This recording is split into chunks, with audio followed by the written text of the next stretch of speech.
ఇప్పుడు బొద్దింకల యుద్ధం అయింది, అయిపోయింది, ఏదో రాజీనామా అన్నారు. కానీ నిజానికి ఇప్పుడు లోక్సభలో హోరాహోరీ జరుగుతుంది. హడావుడిగా లీక్ నిరోధ బిల్లు, కఠిన చర్యలు అది ఇది అని తెచ్చారు. ఈ సమయంలో అయితే రాహుల్ గాంధీ మాట్లాడుతున్నారు. ఇది చాలా పెద్ద, చాలా ఉత్సాహం వచ్చింది నాకు. జన్జీ చేతిలో మన దేశ భవిష్యత్తు భద్రంగా ఉంటుందనే నమ్మకం కలిగింది. రకరకాల వాళ్ళు రకరకాలు మాట్లాడారు, అయినా కానీ గట్టిగా నిలబడ్డాడని చాలా అభినందన పూర్వకంగా రాహుల్ గాంధీ మాట్లాడుతున్నాడు. ఇంకా నడుస్తుంది.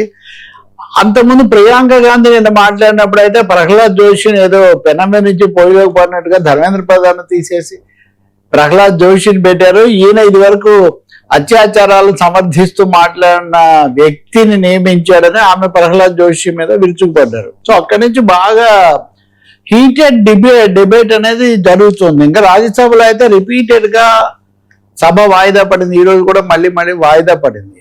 సో గతంలో ఊహించని స్థాయిలో ఈ బొద్దింకల యుద్ధము లేకపోతే విద్యార్థుల పోరాటం అనేది ఒక తారాస్థాయికి చేరింది. దేశంలో అందరికి కూడా అమ్మాయ పర్లేదు, ఉద్యమాలు ఇవన్నీ కూడా వస్తాయి అనే ఒక పరిస్థితి వచ్చింది.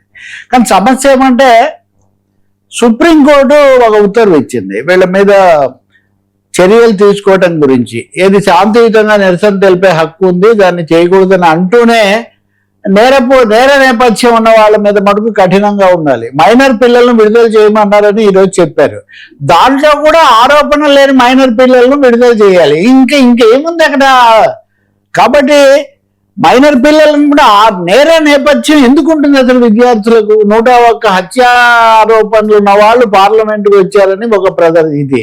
ఈ రోజు సిఆర్పిఎఫ్ వాళ్ళు ఎవరైతే దీని మీద డీల్ చేశారో వాళ్ళు ఒక నివేదిక ఇచ్చారు, మీడియాలోకి వచ్చింది. ఏమని? పెల్లెట్స్ వాడడంతో సహా మేము అన్ని చట్ట ప్రకారమే చేసాం, మేమేం తప్పు చేయలేదు అని. అంటే ఒకవైపునేమో దాడులు కొనసాగిస్తున్నారు, రెండో వైపున రాజీనామా చేసిన ధర్మేంద్ర ప్రధాన్కు ఘన స్వాగతం పలుకుతున్నారు. మూడో వైపున సుప్రీంకోర్టు చూస్తేనేమో నేరపూరిత నేపథ్యం లేని వాళ్ళకనే ఒక షరతు పెట్టడంతో నిన్న ఈ బొద్దింకల్ పార్టీ వాళ్ళు సిపిజే తరఫున మాట్లాడారు అందరూ. సౌరవ్ దాస్, తర్వాత ఇంకో 2-3 ఉన్నారు, రాంకా అంటారు. వీళ్ళు మాట్లాడుతూ సుప్రీంకోర్టు చెప్పిన 4వ పాయింట్ చాలా డేంజరస్ గా ఉంది. సుప్రీం ఆదేశాలు ఇచ్చింది. సుప్రీంకోర్టు ఆదేశాల్లో ప్రతి చోట సన్నాయి నొక్కులే. 4th పాయింట్ ఏముంది? The NCT, National Capital of Delhi, and other states may proceed with the investigation of FIRs registered. However, no corrective measures shall be taken against the protesting students. Such protections, nonetheless, shall not be extended to the persons with criminal anecdotes. ఇంకేముంది? వాళ్ళ మీద చర్య FIRలు కొనసాగించవచ్చంట, కానీ అదే సమయంలో బలప్రయోగానికి పాల్పడకూడదంట. అయితే ఈ మినహాయింపు నేరపూరిత నేపథ్యం ఉన్న వాళ్ళకి వర్తించదంట. అంటే ఏదో ఒక విధంగా చేసి విద్యార్థులను, అక్కడ చేరిన వాళ్ళను ఇబ్బంది పెట్టడము, నిర్బంధం కొనసాగించడమే కేంద్రం యొక్క ఆలోచనలకు కనిపిస్తుంది. దానికి తగినట్టే వర్మ నిన్న సిపిఎం కేంద్ర కార్యాలయం ఏకేజీ భవన్ ఉంటుంది ఢిల్లీలో. ఆ భవనంలో పోలీసులు వెళ్ళిపోయారు. ఐసీ ఘోష్ అని ఆమె అంతకుముందు జేఎన్యూ విద్యార్థి సంఘం అధ్యక్షురాలుగా ఉన్నారు. ఆమె మన సిపిఎం ఎన్నికల్లో కూడా పోటీ చేశారు. ఆమె 2021లో చేశారంటే మమతా బెనర్జీ ఉన్నప్పుడు బెంగాల్లో ఏదో చేశారని ఆమె కూడా మొన్న నిరాదీక్ష చేశారు విద్యార్థులతో పాటు. సో అక్కడికి వెళ్ళి ఆమెను అరెస్ట్ చేయడానికి పోలీసులు ప్లెయిన్ క్లోత్స్ లో, అది యూనిఫామ్ కూడా లేకుండా, వారెంట్ కూడా లేకుండా వెళ్తే జాన్ బ్రిటాస్ ఆ ఎంపీ అడ్డుపడ్డారు.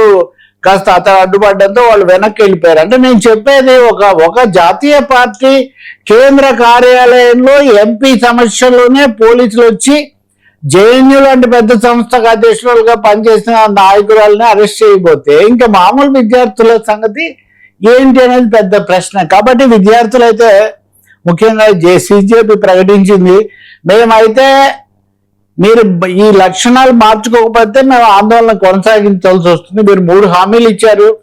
ఒకటి కేసులు ఉండవని, 2వ ₹1 కోటి పరిహారం ఇస్తామని, మిగతా 2 వదిలేసి మీరు మీ ఇష్టం వచ్చినట్టు వెళ్తున్నారని వాళ్ళు అన్నారు. అదే కాకుండా అంతకుముందు నుంచి రైతుల ఆందోళన, నిన్న ఢిల్లీలో చాలా భారీ రైతుల సభ ఒకటి జరిగింది. అన్ని రైతు సంఘాలు పాల్గొన్నాయి. ఇది ఒక విధంగా 2020లో జరిగిన భారీ రైతు ఉద్యమం కొనసాగింపు. వాళ్ళందరూ మేము చేస్తామని చెప్తే ఇప్పుడు ఈ సిజేపీ వాళ్ళు, బొద్దింకల్ పార్టీ వాళ్ళు ఒక ప్రకటన చేశారు. మేము రైతులు, మా తల్లిదండ్రులు వీళ్ళందరూ రైతులు కాబట్టి మేము రైతులతో కూడా చేతులు కలిపి ఆందోళన చేస్తామని. కాబట్టి ఏ తర్వాత ఢిల్లీలో ప్రభుత్వం వైఖరి మారి ఒక విధంగా అందరినీ విశ్వాసంలోకి తీసుకోకపోతే మటుకు ప్రతిపక్షము చాలా తీవ్రంగా స్పందిస్తూ ఉంది. రెండవది, ఇంకేదో చర్చలో పాల్గొంటున్నారే కానీ ముందు క్షమాపణలు చెప్పాలని వాళ్ళు అడుగుతున్నారు. విద్యార్థులు కూడా చాలా ఆగ్రహంతో ఉన్నారు. మమ్మల్ని ఇంత వేటాడి పైగా మా మీద దాడులు చేసి మా మీద హత్యారోపణలు ఇవన్నీ కూడా మీరు చేస్తారని చెప్తున్నారు. అందువల్ల ఒక విధంగా చెప్పాలంటే బొద్దింకల యుద్ధం కొనసాగుతుంది, ఇంకా తీవ్రతరం అవుతుంది. వీళ్ళతో పాటు ప్రకృతితో కలిసి ఉండే రైతులు కూడా చేతులు కలిపే ఒక అవకాశం కూడా కనిపిస్తుంది. ఇవన్నీ ఉన్నప్పుడు కూడా నేర్చుకోకపోగా ఇంకా దారుణంగా ఇప్పుడు వీళ్ళలో చెప్పుకోవాల్సింది మన కంగనా రనౌత్. ఆమె ఎంపీ, నటి, ఇదంతా అసలు ఎవరికి పుట్టారా మీరు? ఎలాంటి వాళ్ళు రా? కుళ్ళు కాళ్ళ వల్ల పొరలాడే వాళ్ళు మీరందరూ వచ్చి ఆందోళన చేస్తారని ఆమె పార్లమెంట్ మెంబర్ ఆమె మాట్లాడతారు.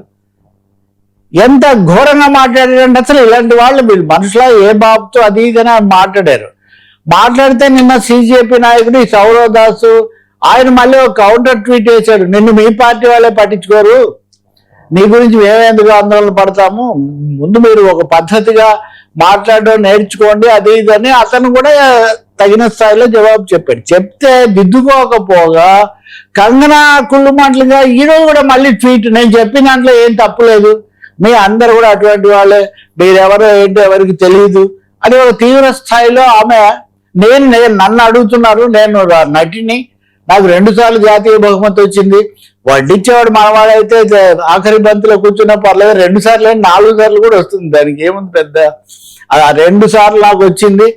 అతను అన్నది ఏంటి, సౌరవ్ దాస్ ఒక ఉదాహరణ చెప్పాడు.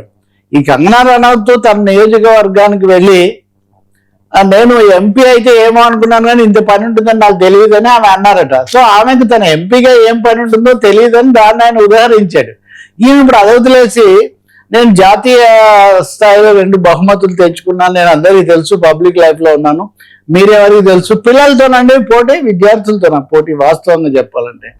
అలాగే ఈ సౌరవ్ దాస్ అనేవాడు విద్యార్థి అంటే గ్యారంటీ ఏంటి అంటే ఇంకా మళ్ళీ మొదలు వర్మ. మీరు చూడండి, దేశభక్తిని శంకించటం, పౌరసత్వాన్ని శంకించటం, మీ మూలాల గురించి ప్రశ్నించటం, ఇదంతా ఇప్పుడు ఆ విద్యార్థుల మీద దాడి.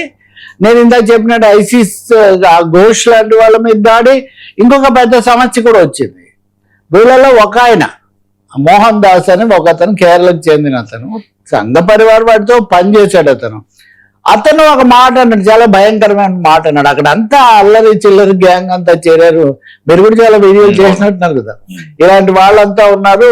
అసలు అమ్మాయిలు వాళ్ళంతా రేప్ చేస్తే కూడా వాటిని కూడా చేస్తారు, వాటిని కూడా అన్న పద్ధతిలో వాళ్ళు ఏదో ఇష్టపడతారు అన్నట్టుగా మాట్లాడారు. దీని మీద చాలా ఆగ్రహం వచ్చింది. పైగా ఆయనకు ఆర్ఎస్ఎస్ నేపథ్యం ఉందని, అంటే ఆయన ఇప్పుడు చాలా క్లియర్ గా అయితే నాకు ఆర్ఎస్ఎస్ నేపథ్యం లేదు అంటే టెక్నికల్ గా లేదేమో, ఆయన బ్యాక్గ్రౌండ్ వాళ్ళదని ఎక్కువ మందికి ఉన్న ఒక ఇది. కాబట్టి కొంతమంది ఏమో తప్పు చేశామో అని మురళీ మనోహర్ జోషి ఆలస్యంగానైనా రాజీనామా చేశారని చెప్తుంటే, ఇంకోవైపున ఈ మాటలు కంగనా రనౌత్ లాంటి వాళ్ళు.